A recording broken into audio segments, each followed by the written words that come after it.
Fashion show हे बरेच होतात. पुण्यामध्ये होतात, महाराष्ट्रामध्ये होतात. आपणही भरपूर वेळेस फॅशन शो आणि सौंदर्य स्पर्धा आयोजन करतो. पण त्या आयोजनासोबतच आपल्याकडून कुठून तरी सामाजिक संदेश जायला हवा असं मला नेहमी वाटतं. तर याच्या आधी आपण विमेन हेल्थ आणि हायजीनवर केलं. यावेळेस विमेन सेफ्टी म्हणजे महिलांची सुरक्षा यासाठी आपण हा कार्यक्रम करतोय. तर जवळपास 20 ते 25 मॉडेल्स वेगवेगळा संदेश घेऊन की मुलींवर बलात्कार नाही करायला पाहिजे किंवा बलात्कार होत असेल तर आपण व्हिडिओज नाही काढायला पाहिजे, उलट त्या नराधमांना मारताना आपण व्हिडिओज घ्यायला पाहिजे. तर अशा पद्धतीचे आपण संदेश फॅशन शोच्या माध्यमातून या कार्यक्रमात देणार आहोत. एकंदरीत मागच्या काही 3-4 महिन्यांच्या काळामध्ये आपण ज्या गोष्टी घडताना बघतोय, तर ह्या गोष्टी बऱ्याच काळापासून घडत आल्यात, पण यंदाच्या काळात त्या वाढत चालल्यात. याच्यासाठी ऍक्च्युली जनजागृती होणे हे महत्वाचं आहे. आपण इथून मी या जागेवरून फॅशन शो करतोय तर त्याने बलात्कार थांबणार नाही.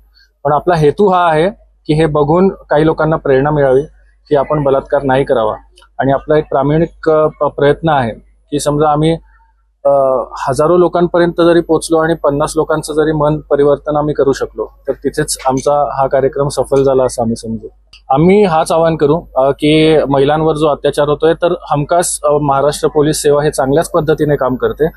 पण जिथे जिथे गरज असेल तरी तुम्ही तातडीने तिथे मदत करावी हाच मला आव्हान आहे. आणि कधी सुद्धा आमच्यासारख्या सामाजिक कार्यकर्त्यांची तुम्हाला गरज असेल तर माझ्यासोबत 500 महिलांचा जो समूह आहे हा तुमच्यासोबत नेहमी असेल. आजच्या कार्यक्रमामध्ये सुद्धा 500 पेक्षा जास्त महिला ज्या आमच्या संपर्कात आहेत, आमच्या NGO मध्ये आहेत, तर त्या आमच्यासोबत या कार्यक्रमामध्ये आहेत. तर आम्ही तुमच्यासोबत आहोत. अजून मोठ्या स्तरावर करावं, फक्त जास्तीत जास्त लोकांपर्यंत पोहोचावं हीच आपली इच्छा आहे.